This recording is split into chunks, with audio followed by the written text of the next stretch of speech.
I'm doing some broken shit. Yeah. I need to stop the shit that I'm doing. Like, yo, we sucked at that, bro. Yeah, I'm only so- broken because you fucking suck. You know what I mean? Like, what? Like...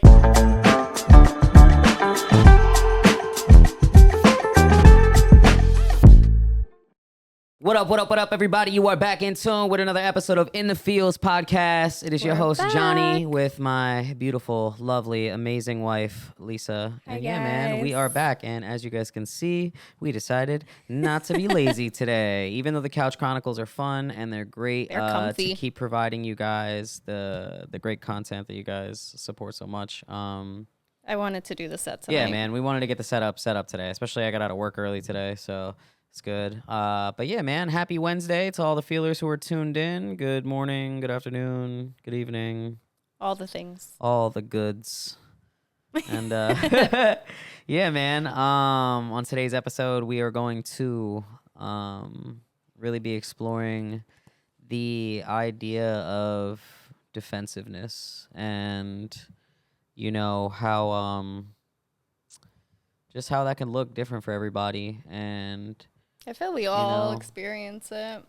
well, I think too, it's a form of protection. You know what I mean? Essentially, you're just trying to protect yourself. You know, the reasoning behind it or what it stems from, obviously, is It's for different it's things. unique to every individual. Guilt, self-esteem, ego, criticism. I mean, there's so many different reasons as to why your body wants to become defensive. Yeah, and you kind of get into that. You know, it's like your body and your mind's way of telling you, you know, you're under attack. So like In some way, shape, or form. yeah, and again, you know what that means for every individual can be different depending on where it stems from. Because you know, for some people it's something that's been embedded since childhood. For some other people, it's you know pride and you know ego, and there's a bunch of different reasons. But yeah, man, we'll get into that later on in the episode. I want to start today's episode with question of the day. As you guys know, we typically drop the topic of the following week's episode a little bit ahead of time, so this way you guys have the opportunity to send in your questions, and we appreciate all your support and everything you guys are sending in. So keep doing that, and yeah, man, I think eventually I want to open up like an anonymous way, like to collect stuff from people, like you know what I mean, because sometimes some people like don't even want us to know who is It makes sense. sending it. So like maybe we create like an anonymous mailbox or some sort of like an email or something. Yeah, something like that. But yeah, we'll make it as open as possible for you guys. And yeah, like I said, we're gonna start today's episode off with question of the day. Again, shout out to all the feelers who are tuning in. And here we go. Our question is, hey, Johnny and Lisa, I've noticed that whenever my partner brings something up that I could have done differently, I immediately jump into explaining or defending myself, even when they're not being harsh. I don't want to be that way, but it's like an automatic reflex. Why do we get defensive so fast when the people we love, or why do we get defensive so fast with the people we love? And how can I learn to actually listen instead of trying to protect myself? That's a good question. I mean, I've definitely been there. I mean, in my personal opinion, I just think that when you get defensive with the people you love, it typically stems from, like I said, something that in your childhood, you know what I mean? It's the result of being criticized by people you love, or maybe not feeling being shut out, worthy, rejection. or, you know, oftentimes we associate criticism with we did something wrong. Yeah. And then when you think of you doing something wrong, you'll associate that with some sort of trouble. Not being worthy or not being, you know, lovable in a sense. So I think too, when you're young and, you know, you make mistakes, especially when those mistakes are so harshly criticized, that's what tends to create that narrative in your brain that, you know, people who love me criticize me harshly, and then you get defensive and you take that into your adulthood, especially within the relationships that you have, whether it's friendships or, you know, relationships with a significant other. So I think that's where people tend to react, if you will, or get defensive, especially with those that they love, because again, when it's somebody you love, you are trying so hard to gain their approval, and you are trying, you're putting your best foot forward with those people. So it's like when you're getting criticized, if you're not somebody who can take constructive criticism, you'll tend to get defensive and try to protect yourself. And, I think that just comes from, again, having to always feel like when it came to the people you loved, you had to never be wrong, because if you made a mistake, then it deemed you unworthy, or you would get harshly punished for said mistake and things of that nature.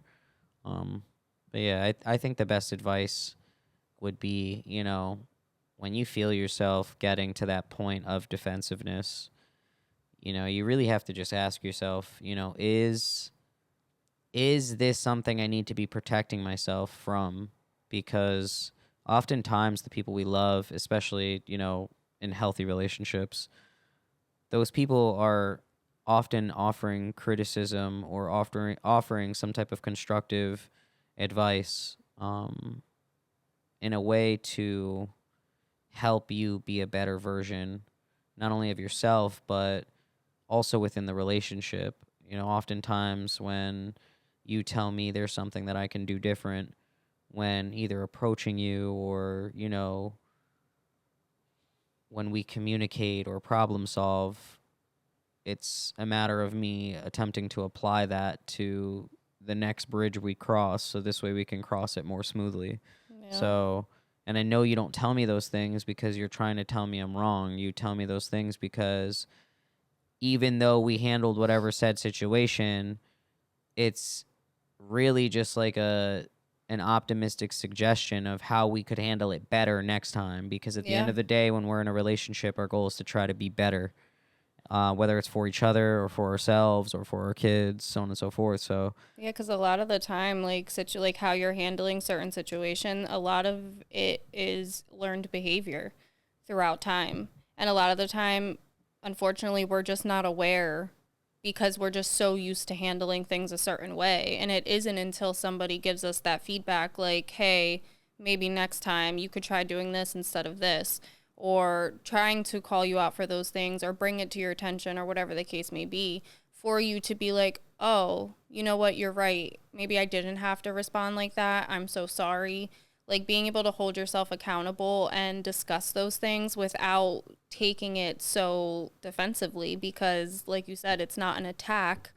Like you're not trying to purposely bring this person down or trying to make them feel some type of way. You're just like, hey, like what you're doing isn't okay. It doesn't make me feel good. But you have to be open to hearing these things, because by you getting defensive, you also don't realize how like distant you're making yourself become, because now that person that's on the receiving end of that is also feeling like not heard, not loved, pushed away. Like now they're starting to feel a bunch of negative emotions because of how you're choosing to respond to this, because there's so many different types of defensiveness. Like what is causing it? Are you, shutting down? Are you counterattacking? Are you just in denial? Like what is it that you are, like what is it that's stemming from this? You know what I mean? It's just, it sucks because, like you said, a lot of it stems from, it starts at childhood, because a lot of the time as kids, when we're wrong, 9 times out of 10, you're just getting punished. Like, you're not really spoken to, at least our generation. I know, like, with us and a lot of people our age that I know definitely try to talk to their kids more and explain things a little bit more to them. Whereas, like, me, I was, go get in your fucking room. yeah, Don't come out until dinner type Yep. shit. And it's You're like, grounded. what did I do? Like, you're not even telling me what happened. Like, and that was almost every time. So naturally over time, you're like, I'm just wrong. I'm just always wrong. I'm just going to get in trouble. And that comes from traumatic relationships and everything, where it's like now you fear, this person breaking up with you the second you do something wrong. Like there is no redemption. But that's not true. Like there is. You can grow from it. You just have to learn to be patient and communicate these things. Yeah, and I think oftentimes people don't realize that, defensiveness, we mistake it oftentimes for protection, when really it's just not allowing love to come in, you know? Oftentimes it's blocking, it's a wall, you know, and people typically refer to it like that, you know, like they'll say like you have your guard up or you have your walls up, and that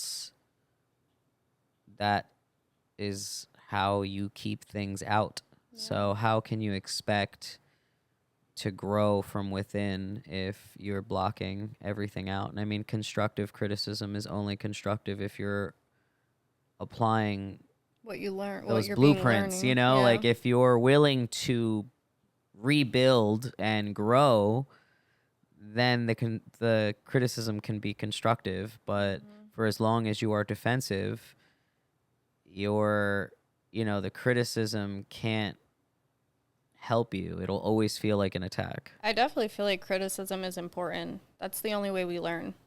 Because if we keep going through life and nobody's calling us out, how are we going to ever know we're wrong? You know what I mean? Yeah, and I mean, granted, you learn from experience as well, but the thing with criticism is, as long as it's coming from a good place and the source of it is good, then I think that's where you can determine how well you can receive it. Because I'm not going to take criticism from, like, for example, like, I'm not going to take criticism from somebody who's not doing what I'm doing or doing what I aspire to do. Because, like, what the fuck do you know? Yeah. But, like, if I'm taking criticism from somebody within my industry or somebody who is above me in my industry for work-related, criticism, or somebody from that I love that wants the best for me and has my best interest in mind, then that's completely different, And I think that's the big one, especially for the question of the day, is like figuring out what kind of criticism or what kind of things are being said to you, especially when they're not being delivered in a harsh way, like, which is something we'll discuss later in the episode as far as like tonality and things. I was going to say that would be like, my other point. The one thing they mentioned is that it's not even being delivered harsh and it's coming from somebody they love. Like, it's taking a step back to hear what is actually being delivered to you. I think that would be the best piece of advice I would give the listener who sent in question of the day, is just, really, really open up your eyes to the perspective of what is being delivered to you. Like, is it getting delivered? You said it's not getting delivered in a harsh way. It's coming from somebody you love, which 9 times out of 10 is somebody who has your best interest at heart. And so these are things that should allow you to receive what they're saying. And I think you said it earlier today, not every action requires a reaction. So sometimes it's okay to just hear what is being said and sit on it. And that's okay, especially if you are a person who is reactive. Like, sit on it. Yeah, like if you know that about yourself. Take it in and just be like, all right, I'm going to need a minute to sit with that because my initial thought was to, but you know what? Let me, I mean? So, again, that would be the best piece of advice I would give. I was going to say the same thing. Like, sometimes you have to just give yourself time. So, like he said, if you know that you're a very reactive person, open up and communicate that to your partner, because from what I've learned, a lot of the time, defensiveness strikes in like chords with anxiety, because it's like a fight or flight kind of situation where, depending on your background and everything, like, you may be very reactive and quick to want to just defend yourself. Yep. And if you know that you're that type of person, maybe just take a second, like, take whatever's being said to you and be like, listen, I don't want to respond the wrong way. Can you just give me a second to sit with whatever it is that you said so I could just process it a little bit better, and then we could come back to this and discuss it as a team, and then take it from there. But there has to be some type of patience, some type of understanding about yourself, about your partner, and just see how you can come together to address whatever it is that is wrong, because you guys got to remember that it's not you versus them. It's y'all versus the problem. And that's as simple as it gets. Facts. I like that. Yeah, that was a good question, man. I did like that. Hell yeah, man. Well, thank you. Shout out to the listener who submitted question of the day. As you guys know, like I said, follow us on all the socials, so this way you guys get a little bit of insight as to what the next topic we're going to be speaking about is. This way you guys can send in your questions and we can answer them here on the potty, baby. But before we continue to the rest of the episode, let's get into a word from our sponsors.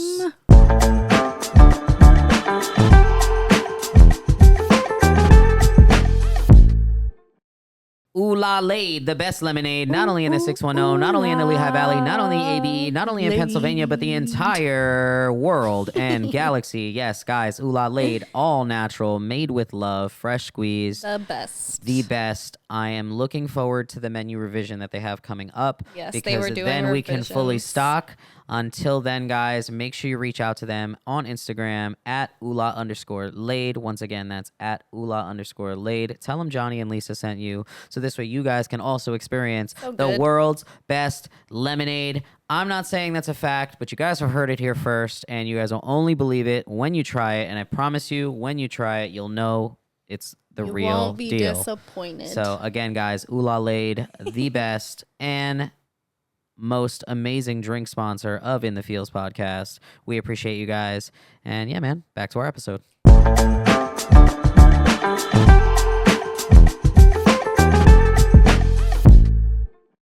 And we are back again with another episode of In the Fields podcast. Again, guys, we are kind of taking a deep dive into the idea of being defensive or having your walls up and your guard up and things of that nature. And I feel like everybody, has those moments. And for some, obviously, it looks different. And for others,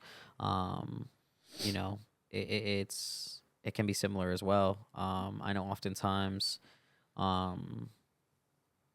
especially when you have grown up in households where people argue a lot or aren't good at communicating or problem solving or playing the blame game, things of that nature. Oftentimes that carries over into relationships. And I mean, we touched on that briefly earlier.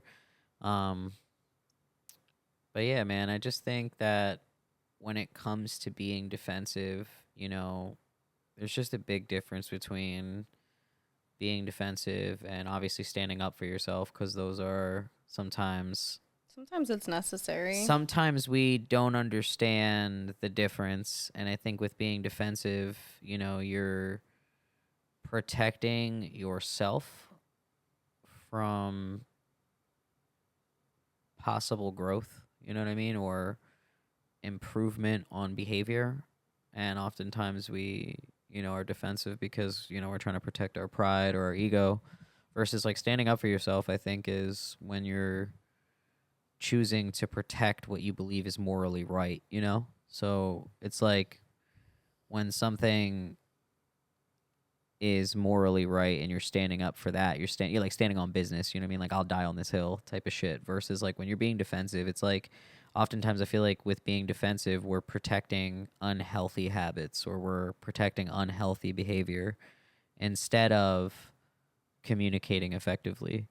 But even within those moments, I think as we allow ourselves to grow and, within our relationship, like learning how to not be defensive was something I think me and you both tried really hard to, learn, because it became essential to our communication, our relationship overall. How we problem solve now and how we get through those moments of, those moments where we're fucking arguing or, or where there's an issue and we need to solve it, or, I didn't like how you approached me here or said this and tone that. And I think we were talking about that earlier, where like, delivery and tonality is big. And I know that was something that I struggled with because, again, I grew up in a household where like yelling and screaming was how people solved problems. Yeah, but at the same time, like for me equally, I also grew up in that kind of household. But for me, like not only did it make me quick to go 0 to 100 for a really long time, but over time, I hated that about myself. Yeah. So I got to a point where like I no longer wanted to be like that. But now, like raised tones, bad attitudes, like aggressiveness, like yelling, anything like that, I shut down instantly. Yep. And I go back to that, scared little 4 or 5-year-old girl who didn't know what was going on, and all I could do was hide in my bedroom until the fighting stopped. You know what I mean? So, and at that time, like as a kid, you can't speak up, you can't say anything because that's grown folk business. You stay out of that. You know what I mean? Yep, But you yep. don't realize like how that's still affecting your child, like how that's leaving them. So, yeah, that it's hard. It really is. Yeah, man. I think just through our relationship, we learned a bunch of different tactics, if you will, that helped us get over the hump of being so defensive. Like, not that we still don't have moments till this day, Yeah. because of course it's a matter of unlearning and relearning. So, I know for us, instead of, we try really hard not to yell, we try really hard not to raise our voices. You know, I know we ask each other those pertinent questions whenever one of us, is offering, that criticism or, offering that suggestion of how we can handle things better. Oftentimes, I notice we will ask, again, questions that kind of elaborate on that. Like, what made you feel like that? Is there something, I could do better? How could I show up better for you next time? Yada, yada, Yeah. yada. So I feel like, I you love know, those questions. right. And again, it's, unlearning that, you know, being, I guess it's kind of learning that you're not always doing it the best way, and I feel oftentimes we think we have it figured out and we know what's best.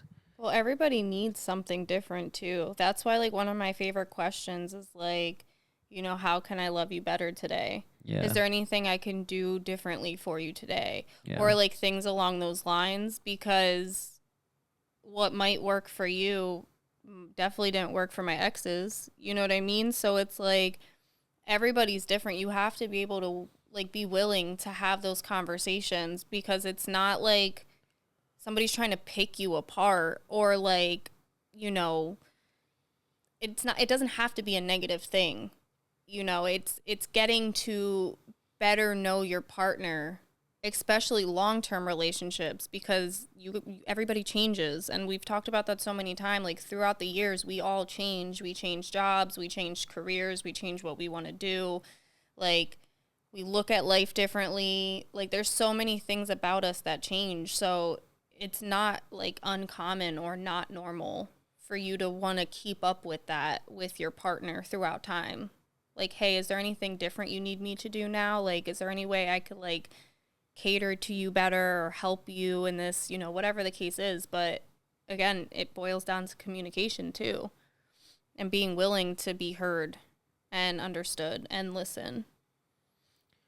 Yeah, and I think oftentimes too, we just when we get into serious relationships, we think we know everything the other person may want or need. Oftentimes I think we talked about it. I don't know if it was last episode or maybe it was the episode prior, but we were talking about like these the standards that the internet sets for you and all these Oh things. yeah, And that helps. sometimes you think you're a fucking know-it-all until you really fall in love with somebody, and you start to realize that just because you may think you know how to love does not mean that you know how this person wants to be loved. And if Yeah. this is somebody that you really love, then learning how they want to be loved is going to be one of those things that might go against the grain, if you will. So for you know what I mean? Sometimes it's, you know, we might meet somebody and we're doing 80% of what they want from us, but like you have to learn and apply that other 20% so that you can always be 100 for your partner. So but oftentimes we also associate that, like I think people get defensive when they're doing 60-70% of what their partner wants, and when their partner's asking for that other 20%, or you know oftentimes we get defensive because we see that as an inadequacy, and we feel like I'm not fulfilling. Yeah. I'm not, I'm doing it wrong, or I'm not doing enough. You know what I mean? And I'm a victim of that all the time. Like, there's times where you've literally have come to me and just been like, babe, I missed when you used to do this, or I loved this, or, hey, has everything been okay? Because I feel like our communication hasn't really been there, or like, like there's times where I'm like working stupid hard and I'm just like, in my own days, or sometimes I'm just having shitty moments and like you'll see me, I'm like playing my game more often and like, I'm like distancing myself and like you might say something and in that moment, I remember earlier in our relationship where I used to be very defensive and be like, well, I'm doing all this, dude. What the fuck?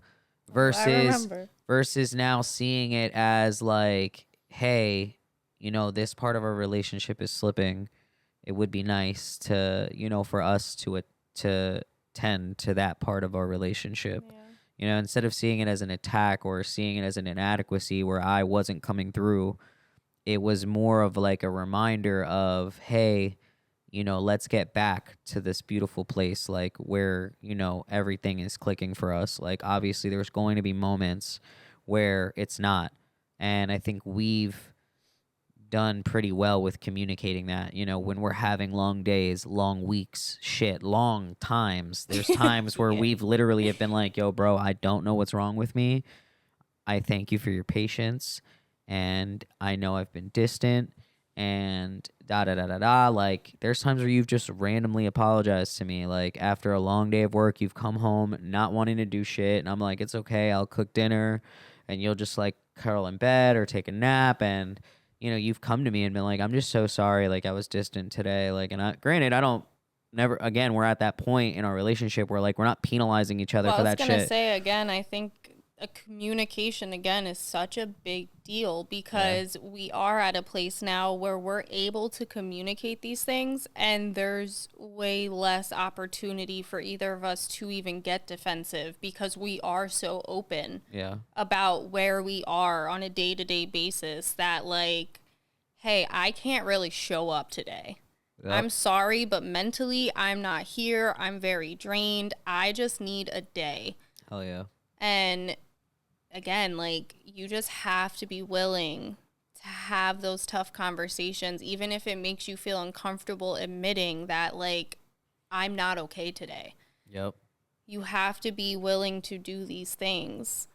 Yeah, you can't fake the funk, man. Like, especially with your partner. Yeah, because your partner is going to pick up on it the most, man. Like, and I mean, I know sometimes you can't tell, but, like, most of the time you're pretty good with it. Like, because I'm a very functional...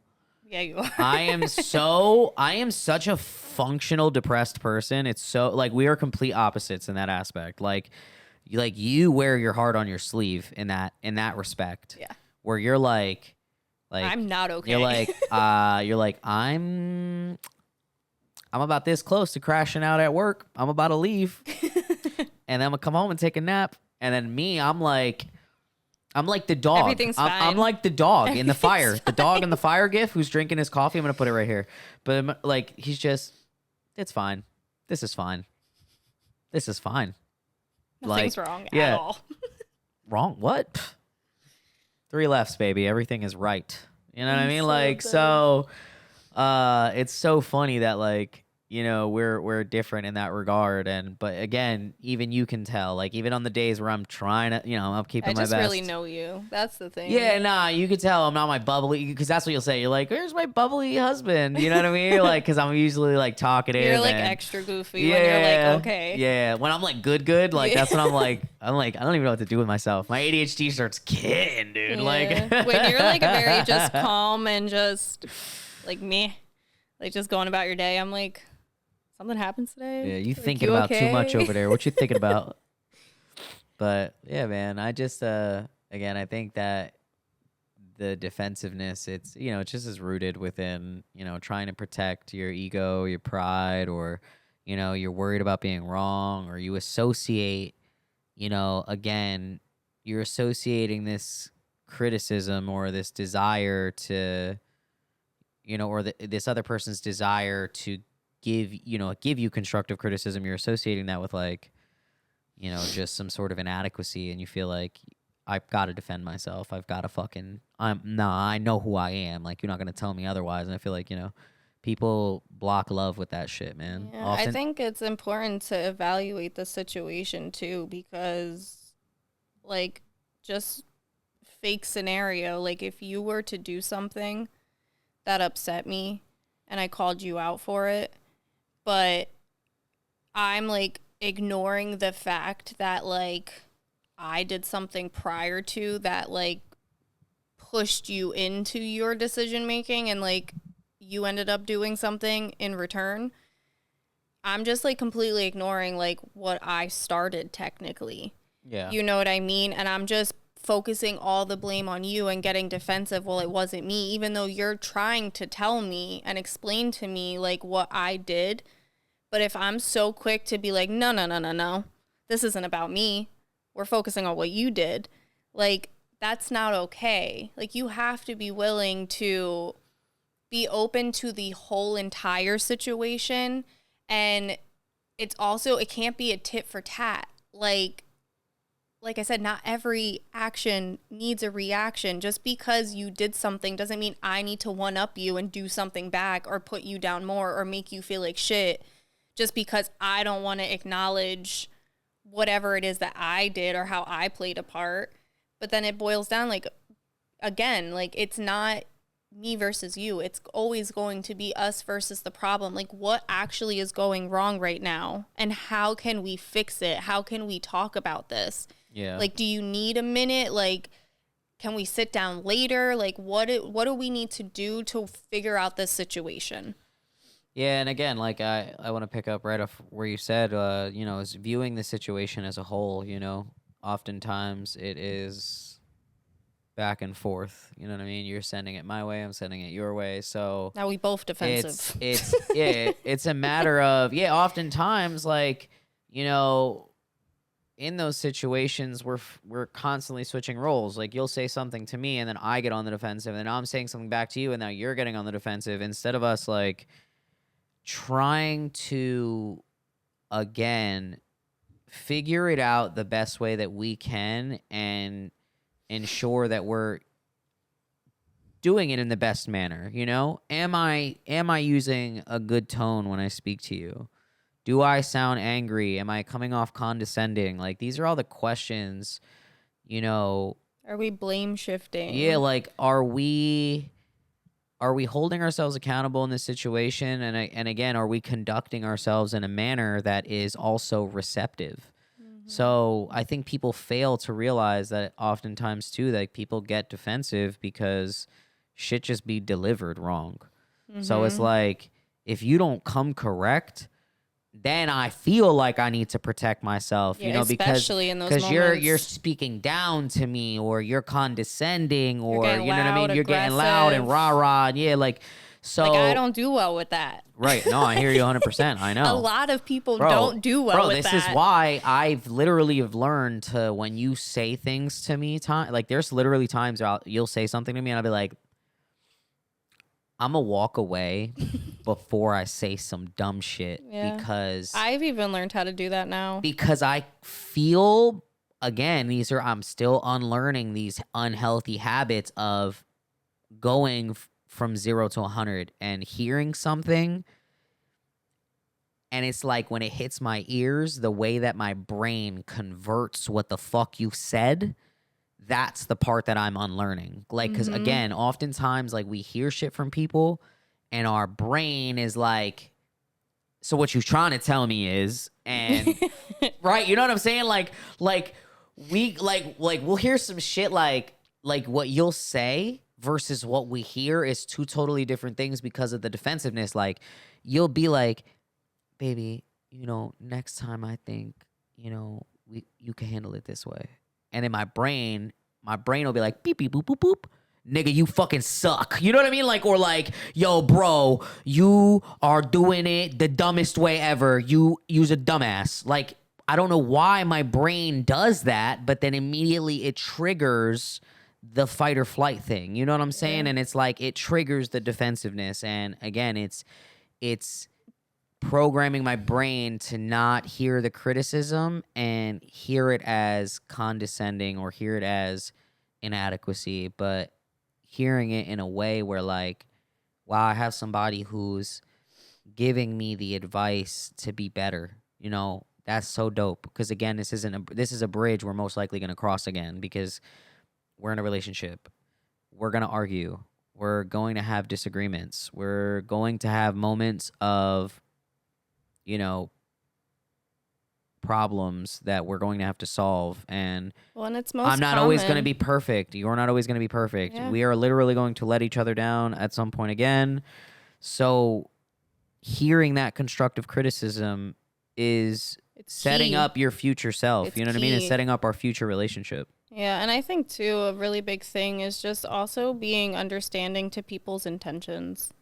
Like I'm huge on that because a lot of the time like being able to acknowledge like, hey, I can understand how or why that might have hurt your feelings, and I'm sorry that it did, but truly understand that I would never do that intentionally to hurt you.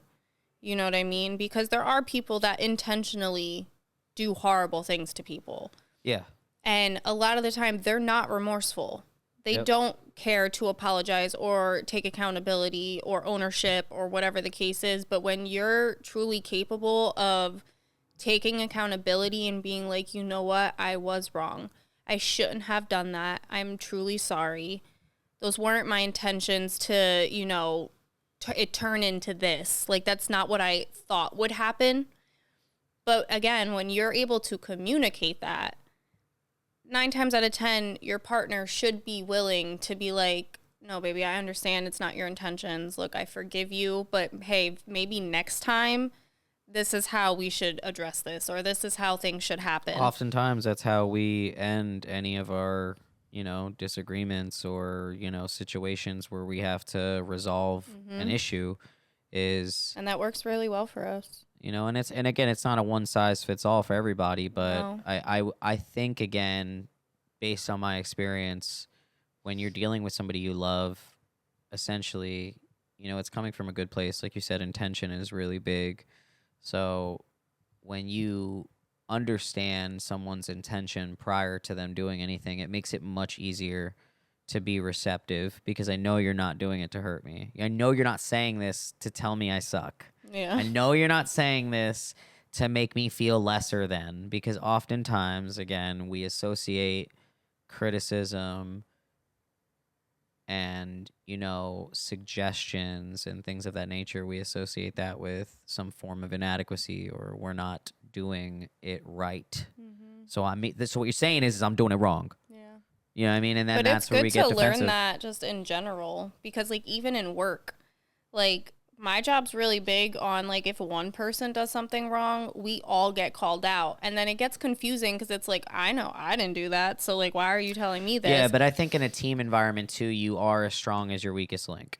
Well, the problem that I've noticed is there's certain people that don't like to be called out because they're not good at handling like criticism and stuff. Whereas me, like I've had to go to my manager and be like, listen, if it's something I legitimately did, I want you to come directly to me, explain to me what I did, show me how to do it correctly. Yep. Like I can't sit here and guess what I am or am not doing because you don't want to directly address me. I'm not going to learn that way. Yeah. You know what I mean? So that's the thing too. Like it's important to get grasps on being able to take criticism in a positive manner. Yeah. Because even if somebody comes to you in a negative way, still take something from that. Still try to learn something from it regardless.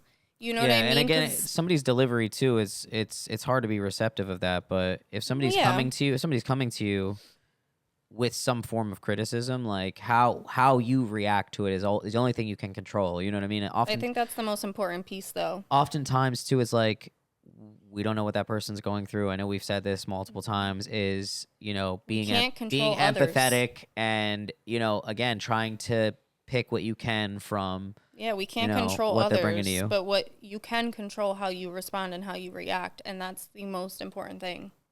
Yeah.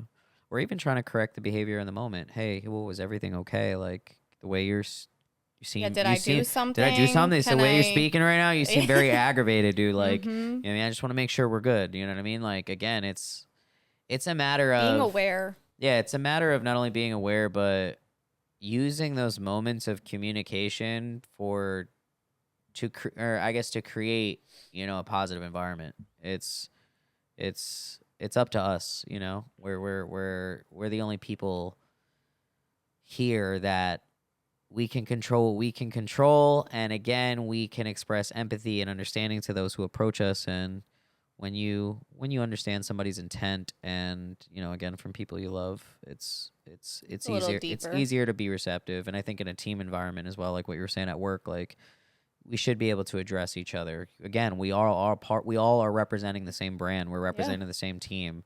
You are as Let's strong as your be a weakest. team. Yeah, let's be a unit. We are only as strong as our weakest Yeah. link. So it's like if 10 of us are, ahead of the pack and 2 of us are falling behind, like the 2 that are falling behind are a representation of the 10 that are leaving them behind. Yeah. You guys look like assholes, because here you are fucking ahead of the pack, and you're not Paying attention. paying attention to the people who are fucking struggling, and you're not helping, or struggling, you're not helping them. And oftentimes when I think of that, like I think of like how wolves travel in packs. So like there'll be like some of the alpha males will be in the front, but then some of the alpha males will also be all the way in the back, because they keep like the women, children, and the older ones in the middle.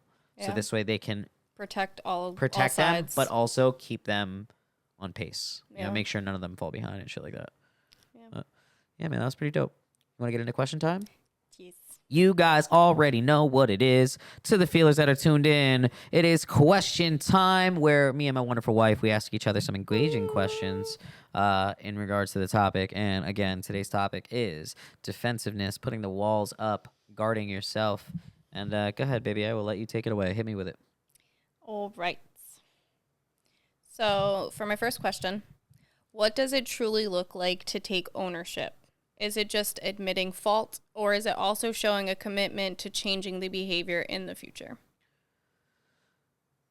I think ownership, because accountability is admitting where you're wrong.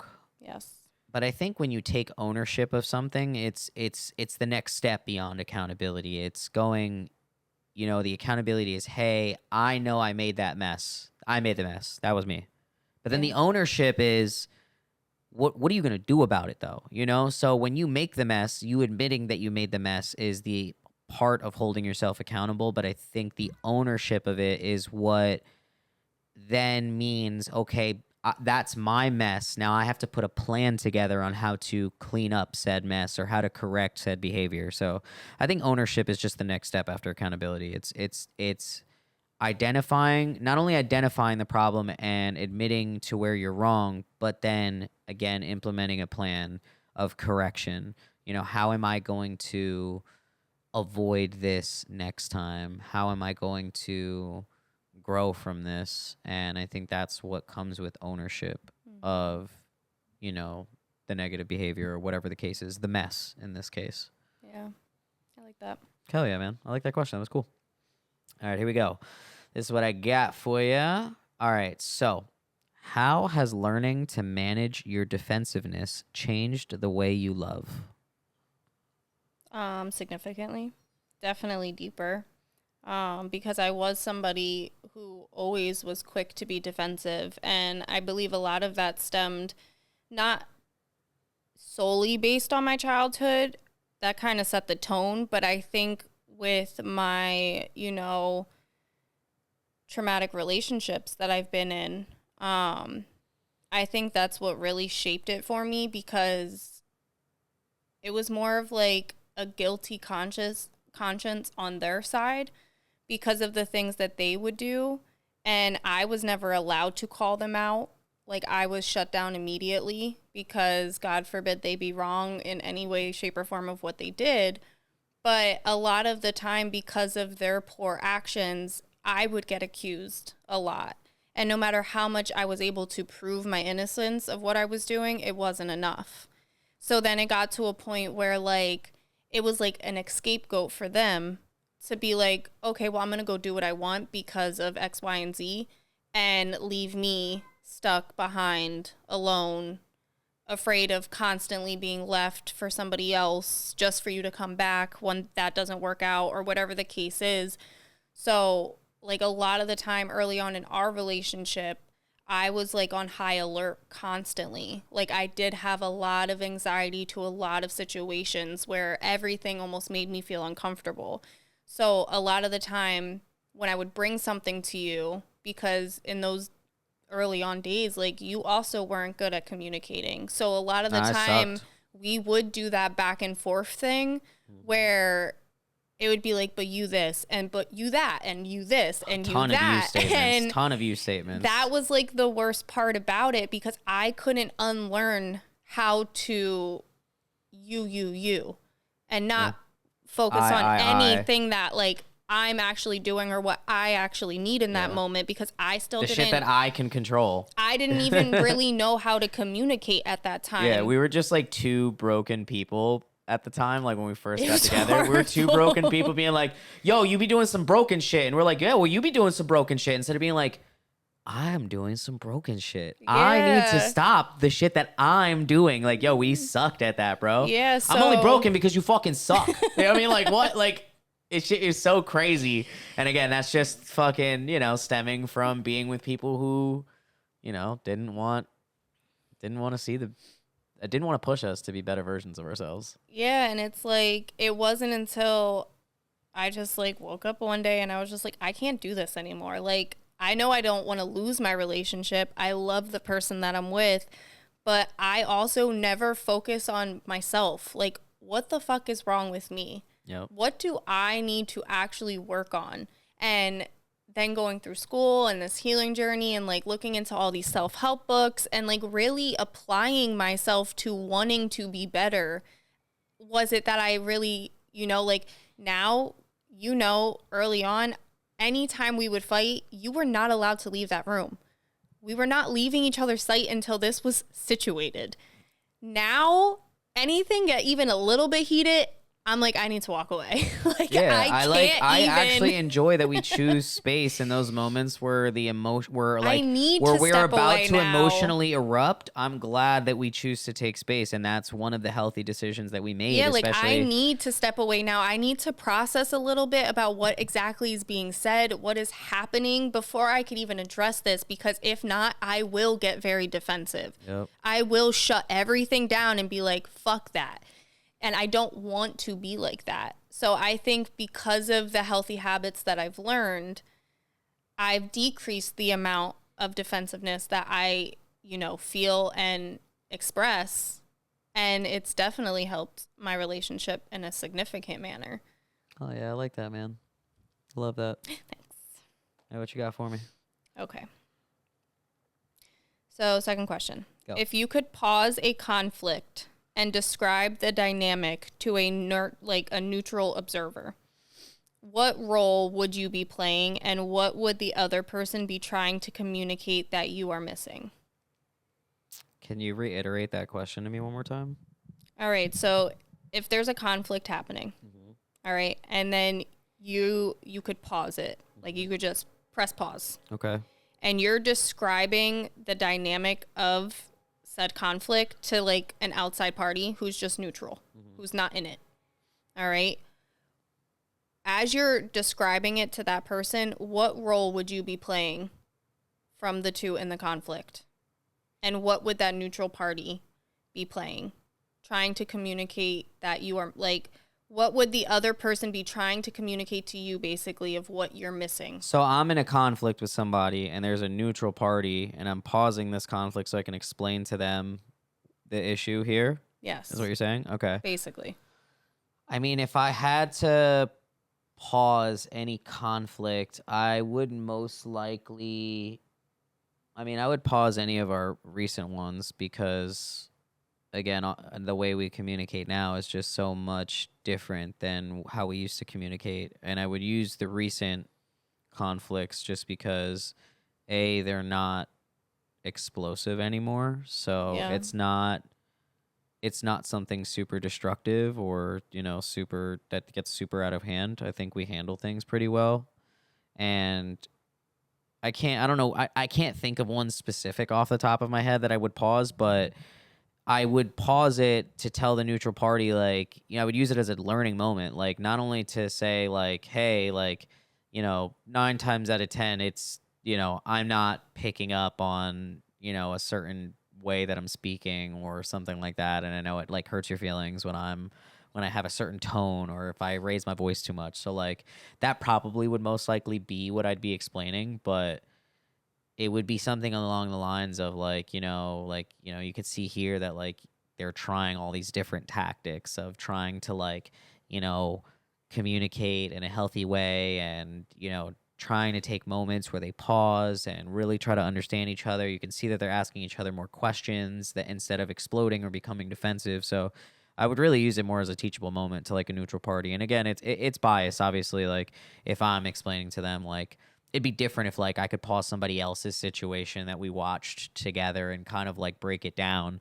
But I think within our situation, I'd use it as like teachable moment just to like kind of show, or even if I could show them like a before and after, like look at them before and then look how they're handling it now. You know what I mean? So this way I could display the growth in a sense to the neutral party. But yeah, most likely using one of our most recent situations as like a teachable moment just to show them that like, It's possible. there are ways to communicate through the, constructive criticism that you receive in a relationship. Like that.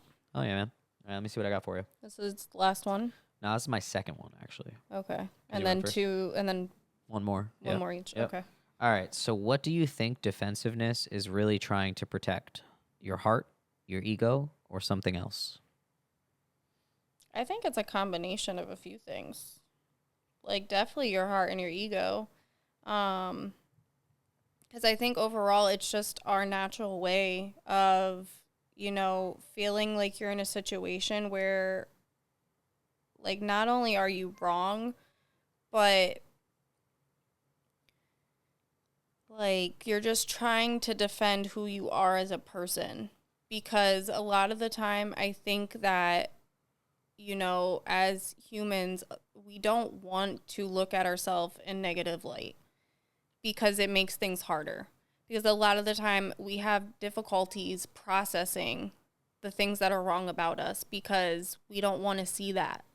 We want to try to just see us like as either this is who we are, like I don't need to grow, or you know what I mean? Because like those things are hard to face because I know for the longest time, like I didn't see anything wrong with me. To me, that was just who I was until like I started really growing up and like, that's not normal. Like, why am I acting like that? I shouldn't act like that. But it took a while for me to even address those things or even be aware to them. Mm-hmm. So I just think that it's just a way of, deterring away from our own feelings, our own insecurities, things that we don't like about ourselves that we tend to not want to address. And when somebody else calls us out on them, no, we can't do that. You're not about to do that. Yeah. Like, if anybody's going to call me out on being wrong, it's going to be me. Right. And I'm not doing that, so you can't do that. You know what I mean? So it's I almost think, like prideful in a sense. Yeah, like, it puts you in a place of, like, I'm not allowing somebody else to call me out for some shit that I don't even feel like is wrong with me. I can't be wrong. Yeah. Yeah. That's dope, yeah. I definitely feel it's a combination of a culmination of definitely a bunch of different things, because sometimes it can be your heart, sometimes it's your ego, sometimes it's your pride. Yeah. Sometimes it's your inability to, again, admit that you're wrong. Like oftentimes people struggle admitting they're wrong because they associate being wrong with being lesser than, or if you're wrong, then you are unworthy, or if you're wrong, then you're unlovable. So people aren't comfortable with the idea of being wrong. Yeah, it's hard. It really is, because growth is uncomfortable. Like, becoming a better person is uncomfortable. It's not easy. Become a better person. Sorry, I didn't mean to do that. I don't know why I did that. I just thought of that. Every time I hear that phrase, that's what I want to do every time. Become another person. What movie is that from? That's Master of Disguise. Yes. Am I not turtle enough for your turtle club? All right, what you got for me? Okay. You got one more for me, right? Yes. And then I got one more. Yeah. And then we'll send them home, baby. All right, last question. Go. How does your default defense mechanism, whether that be denial, counterattacking, etc., how is that actually hindering you from getting what you truly need in a conversation? So what's your So default defense? Like, what's the mechanism your default defense is? And how is that hindering you from getting what you truly need out of the conversation? yeah, I think my defensiveness, and I mean, it used to really lie within my defensiveness really used to lie within, again, the idea of just not being able to admit I was wrong. You know what I mean? Lack of accountability, things of that nature. And granted, I've grown much, very much since then, but I would say in the peak of my unhealthy defensiveness, the biggest thing that I was missing or what I wasn't getting out of those conversations is, again, is oftentimes those conversations were like a cry for help, or, you know, um, almost like they were supposed to really be the eye openers for me of,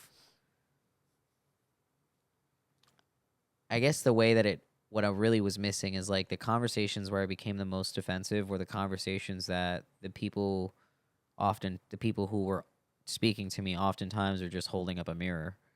And I would avoid looking into the mirror and not see anything wrong with what I was doing, and more or less be like, fuck you for holding the mirror. Yeah. Because again, all you're doing is just showing me how I'm fucking up. And instead of me being like, oh yeah, that reflection, not a good fucking reflection.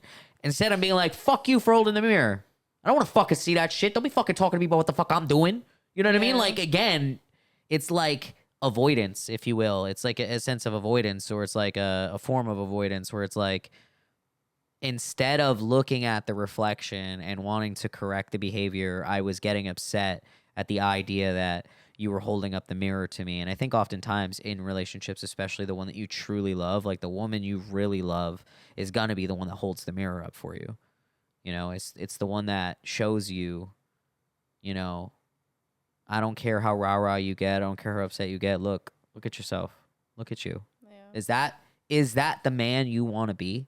You know, or is that the person you want to be? And I think that was at the peak of my defensiveness, was my difficulty is just, you know, I don't know every form of defensiveness, but, you know, I just know that was where my biggest struggle was being unable, I was unable to look at my own reflection. And what I was missing out on those conversations is those people were just merely trying to show me where I could improve.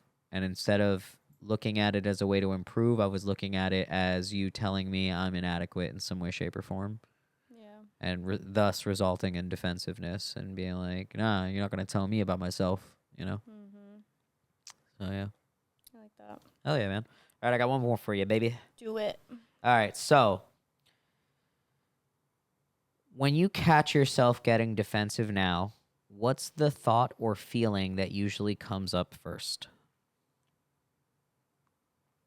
Definitely anxiousness. I literally feel it from like the pit of my stomach. And I just feel it. Like I get hot and like I'm quick to want to be like, no. But again, I've learned to give myself a second. Like, let me really process what I'm being told right now or what I'm being asked.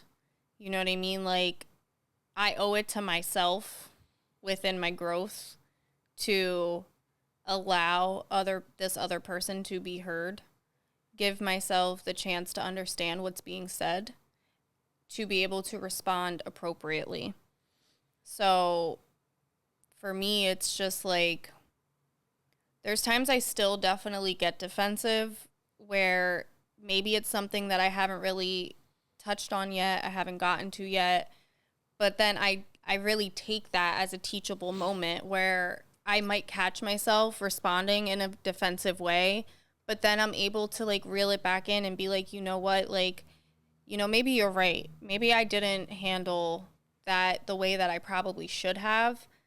I'll make a mental note of this. Like next time I find myself in this position, I know now that like that's probably not the way I should go about it. And maybe I'll try something different. I'll try a different approach.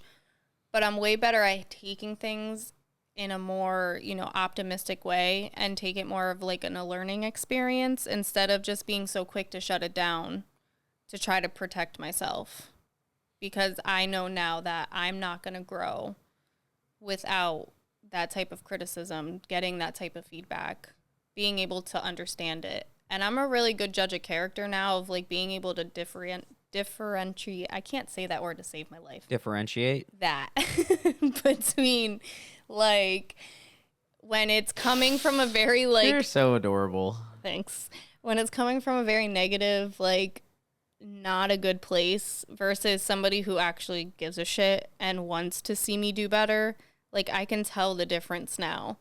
Whereas like when I know it's something very negative, I don't even want to hear it. Like, goodbye. Like, I don't even got time to like listen to you. I'm not going to give you my energy or fight back. Like, I don't have to defend shit because you just sound stupid. Yeah, I'm like, okay, good talk. Basically. So it's just, again, like a lot of it has to do with growth and just understanding of yourself, who you want to be, where you want to be, and just being open to wanting to be better. Yeah, I like that. And I love that for you. Thanks.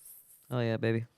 All right, guys. Well, we are going to send them home. And to all the feelers that are tuned in, you guys already know the vibes, man. We leave you guys with a question that you guys can answer under the video or on the socials.